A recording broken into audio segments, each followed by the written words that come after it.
Ah là on est dans la merde. Je crois que Batman a vu le Joker en avant-première.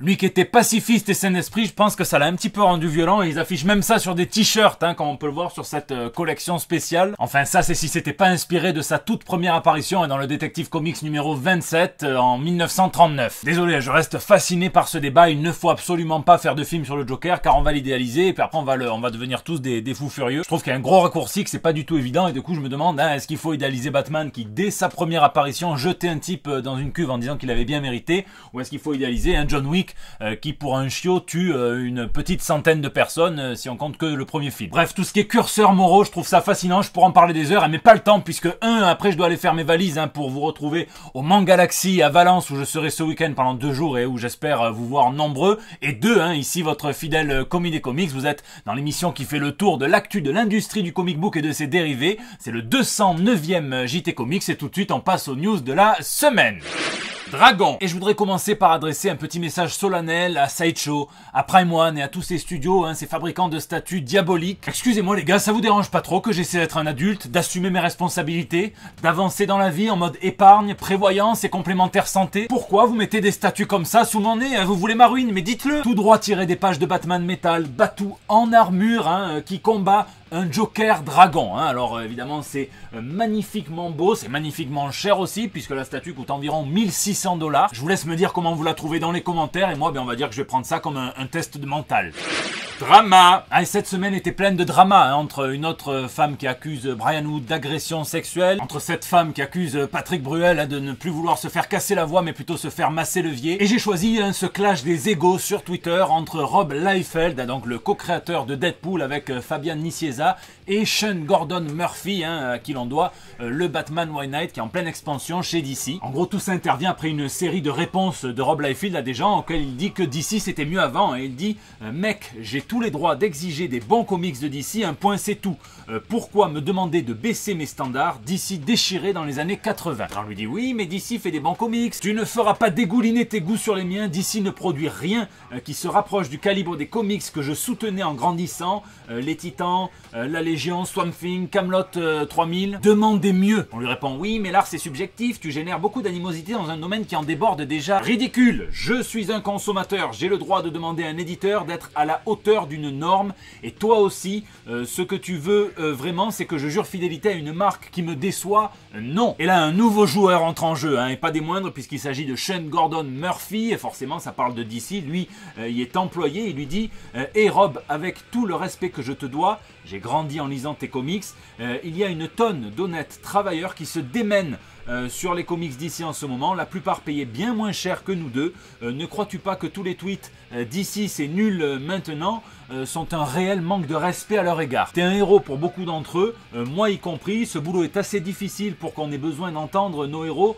négliger le dur labeur accompli. Je n'essaie pas de lancer un clash, je suis un grand fan de ce que tu as fait pour les comics, on a une grosse dette envers toi et les autres fondateurs. J'ai conscience que la guerre Marvel d'ici c'est un petit peu comme Coca et Pepsi dans les années 80, mais n'aurions-nous pas besoin que les deux entreprises prospèrent pour que nous puissions avoir des plus petits sodas comme Jolt, entre parenthèses Image Comics, on appelle ça une métaphore gazeuse. Je ne comprends simplement pas l'intérêt qu'une rockstar comme toi y trouve de sniper comme cela. Liefeld rempile en disant oui mais tu dis n'importe quoi, j'ai jamais dit que DC c'était nul, c'est juste que voilà, maintenant il nous balance trop de Batman, le business a pris le pas sur l'art. Murphy répond qu'il est très mal placé pour parler de cela puisque lui il a une totale liberté créative chez DC justement, et les deux finissent en toute cordialité, l'un montrant à l'autre qu'il a lu son Batman White Knight, les deux rappelant l'importance des comics indépendants, et Murphy promettant à Liefeld de lui payer un verre à la New York Comic Con s'ils se croisent. Bon alors là il y aurait de quoi discuter des heures en comparant le plus objectivement possible les décisions de DC et les décisions de Marvel pour voir si jamais il n'y a quand même pas des similarités et si Liefeld n'est pas un petit peu biaisé. Il faudrait aussi relire tous les comics de Liefeld pour voir ce qu'il envisage lui comme qualité, quelle est la norme pour une œuvre d'art qui est à lui. Il faudra aussi revoir un petit peu tous les déçus du Kickstarter Brigade pour voir un petit peu qu'est-ce que ses clients à lui sont en droit d'exiger. Bon, après Liefeld n'a pas tort quand il dit qu'il y a trop de Batman, même si moi c'est un de mes héros préférés, c'est un reproche que l'on fait souvent d'ici, donc je vous laisse me dire ce que vous pensez de tout ça dans les commentaires. Triplette. En France, on a appris que Panini Comics allait revoir le planning éditorial de ses soft covers, ce que l'on appelle les kiosques, enfin ceux qui restent du moins depuis le scandale Prestalis. Et bien ceci va augmenter d'1,40€ sans pour autant que la pagination n'augmente avec le prix, ce qui fait désormais 8,90€ à dépenser pour 112 pages d'un kiosque. Et le truc qui est dommage, c'est que Panini ne désire pas expliquer ces augmentations de prix. Moi j'avais cherché à avoir un petit peu plus de réponses lors de la précédente augmentation de prix. Il ne voulait absolument rien dire. Alors que je me souviens très bien que dans les années 2000, quand les prix augmentaient, et souvent c'était quelques dizaines de centimes à peine, eh bien c'était justifié, et très souvent par l'évolution à la hausse du prix du baril du pétrole. Là, rien du tout, mais vous me direz, c'est pas très étonnant de la part d'une entreprise italienne de pratiquer l'omerta. J'espère que j'aurai pas une tête de cheval ou une tête de Rocket Raccoon dans mon lit pour avoir dit ça. Tom Taylor, qui sera d'ailleurs à la Comic Con Paris, s'amusait à teaser quelque chose en rapport avec la Suicide Squad depuis quelques jours. Et bien maintenant c'est officiel, il va avec son acolyte Bruno Redondo, qui sera lui aussi à la Comic Con Paris, relauncher la série Suicide Squad. On aura droit à une toute nouvelle équipe, comme vous pouvez le voir ici, avec même l'homme zèbre, ainsi qu'un tout nouveau management, puisque la direction va changer. Marvel continue de teaser son event Incoming, censé venir unir tout le Marvel Comics Universe contre une menace singulière. On avait déjà eu ça, beaucoup de gens pensent que c'est Hulkling, donc mi-Skrull, mi-Kree, qui est en capacité justement d'unir les deux peuples. Marvel a continué le teasing sous forme de puzzle avec un mort sur une table d'autopsie. Beaucoup pensent que c'est Marvel Boy, un Nova. Là on a un Jessica Jones, Daredevil, mais aussi le Masked Rider, qui porte donc le masque de l'éternité, un truc que tu peux mettre à côté du gant de l'infini en termes d'artefacts puissants. On a aussi les mutants qui se joindront à l'event avec une alliance mortelle. Je vous en dis pas plus pour pas vous spoiler Ox et Pox. On aura aussi les champions comme vous le voyez ici, et tous les Vengeurs qui s'uniront contre une menace galactique, mais laquelle on ne sait pas. Pour l'instant c'est des jolies gambettes. Débile. Ben alors ils sont où tous ceux qui militent pour qu'il n'y ait surtout pas de politique dans les pages de nos comics, quand il faudrait qu'il n'y ait surtout pas de comics dans la bouche de nos hommes politiques? 3 affaires cette semaine, et la première vous en avez sûrement entendu parler, c'est le maire de Rio de Janeiro, qui est un républicain, un évêque ou un archevêque de l'église du royaume de Dieu, qui donc nie la théorie de l'évolution, qui s'oppose au mariage homosexuel, et qui s'oppose aussi aux livres dans lesquels des hommes s'embrassent apparemment, puisqu'il a ordonné que soit saisi à la foire aux livres, la biennale de Rio de Janeiro, tous les livres susceptibles d'être inappropriés pour les enfants. Et pour illustrer son tweet, eh bien un comics avec un arc des Vengeurs plutôt bien nommé, puisque ça s'appelle Children's Crusade, c'est par Alan Heinberg et Jim Chung, et on peut y voir Hulkling et Wiccan s'embrasser. Et c'est quand même fou que ça arrive dans le pays où tu as quand même une chance extrêmement élevée que la meuf que tu ramènes pour boire un dernier coup à la maison cache un Mjolnir dans son tanga. Presque tu en es digne ou pas, ça c'est une autre question. Blague à part, c'est aussi un pays fracturé où il y a justement le plus grand nombre de meurtres, de lynchages de personnes homosexuelles ou transsexuelles. Mais du coup c'est là qu'on voit que les comics et la pop culture en général restent au cœur du débat sociétal et politique, puisque la foire, les marchands, les libraires ont été réticents. Bien le maire leur a retiré l'événement. Certains éditeurs ont tenté un recours en justice qui a été invalidé, donc la justice a donné raison à la censure par le maire. Dans un ultime pied de nez au maire, le journal le plus distribué du pays affiche en une le fameux bisou polémique, et un youtubeur qui s'appelle Felipe Neto, qui rassemble quand même 34 millions d'abonnés, a racheté l'ensemble des 14 000 livres susceptibles d'être prohibés pour justement lui les donner gratuitement aux participants de la foire avant que les autorités ne puissent arriver. Il les avait emballés d'ailleurs dans des sacs opaques avec un autocollant. Ce livre est inapproprié pour les gens archaïques aux idées préconçues. Et si vous voulez une excellente histoire de la censure papier, je vous conseille Puritan Print de Paul S. Boyer, qui retrace ça de manière très documentée. Quittons le soleil du Brésil pour aller à une foire aux livres, cette fois en Russie, où le ministre de la Culture a déclaré que les adultes qui lisaient des comics étaient tout simplement des débiles mentaux. Normal. Alors il a employé ce mot en cyrillique, il ne vous dit peut-être pas grand chose, mais si je vous le prononce, vous allez voir, vous n'avez pas besoin de prendre de dictionnaire, ça se dit débile. Et au sens médical, c'est quelqu'un qui souffre d'une déficience mentale, voire congénitale. Alors il dit les bandes dessinées sont pour ceux qui ne savent pas bien lire. Je suis très mauvais pour les BD, même si là je suis pas très sûr de la trad, mais je parle pas russe. La bande dessinée c'est comme un chewing-gum, ce n'est pas de la nourriture. Les BD devraient rester pour les enfants qui apprennent tout juste à lire jusqu'à l'âge de 7 ou 8 ans, mais un adulte qui lit des bandes dessinées devrait admettre: je suis un crétin, je lis des bandes dessinées. Je suis un crétin, je lis des bandes dessinées. J-Beer. Et c'est fou, hein, parce qu'il rajoute, c'est probablement cool de les collectionner, mais pas de les lire, qui est d'une tristesse monumentale. Bon, comme toujours, évidemment, il ne faut pas généraliser, hein, tous les Russes ne pensent pas comme lui, à commencer par les éditeurs de comics, hein, qui rappellent que beaucoup de Russes voient les comics comme un outil de la propagande impérialiste américaine. Non, pour trouver du mépris pur et dur, ouvrez simplement la fenêtre et restez en France, puisqu'on trouve dans les manuels de préparation au concours de la fonction publique ce genre de texte, hein, il y a marqué « Respecter la hiérarchie implicite des œuvres culturelles, évoquer les films de Jean Renoir ou de Stanley Kubrick de préférence à ceux de Steven Spielberg, sauf exception, éviter les références à la bande dessinée, aux musiques autres que le classique et le jazz, ainsi qu'à la science-fiction et aux romans policiers. » Voilà. J-Beer.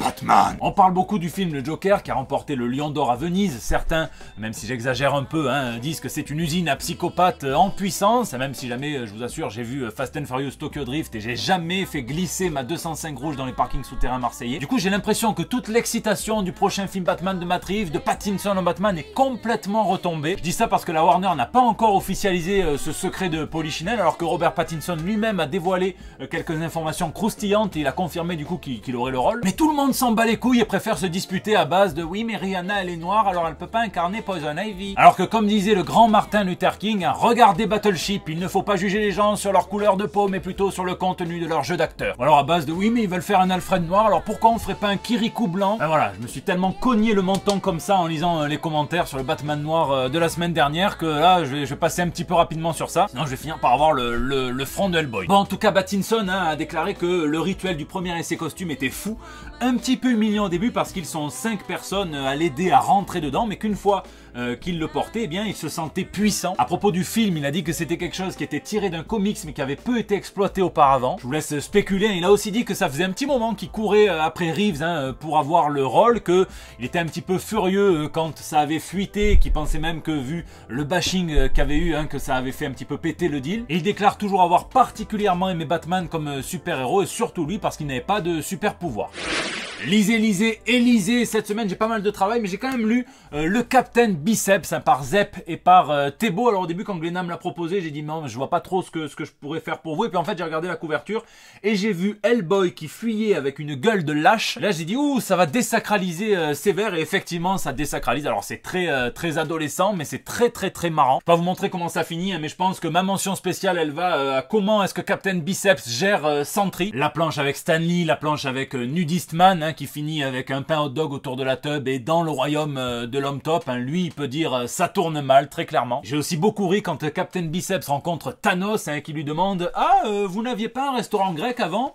En tout cas, vous ne devriez pas vous peigner le visage, c'est disgracieux. Bref, si vous avez un cadeau à faire à des amateurs de super-héros pas trop susceptibles, eh bien foncez parce que c'est quand même très drôle. Sinon, j'ai été bien occupé, hein, j'ai préparé le Mans Galaxy de Valence ce week-end où j'animerai 3 conférences avec les acteurs présents, hein, donc Beau Gauthier de Kermoal, Brigitte Lecordier, Philippe Pétieux et Véronique Augereau. Et puis un quiz dont les lots sont offerts par Panini Comics, hein, et j'espère que c'est pas à cause de ça qu'ils ont augmenté leur prix, hein, parce qu'ils sont très sympas avec moi et que je veux que tout le monde reparte avec un petit cadeau et qu'ils ont toujours été ok pour m'en fournir. Sinon, pas ce jeudi, le prochain on partira en live pour le tout premier épisode de la saison 2 de Sculpture au point, l'émission Sculpture et Pop Culture que j'anime avec les poteaux de Nous sommes des héros, hein. Le premier épisode sera consacré à John Wick. Et j'ai aussi lu tous vos commentaires sur la foire aux questions et je vous dis un immense merci hein, parce qu'ils sont hyper touchants. Vous avez bien compris hein, que je voulais vous raconter une histoire à cœur ouvert dans ces 45 minutes de FAQ. Et vous avez été des dizaines et des dizaines à me laisser des commentaires qui m'ont vraiment fait plaisir, donc merci beaucoup. C'est la fin de ce JT, j'espère qu'il vous a plu. Un grand merci à tous ceux qui le regardent, à tous ceux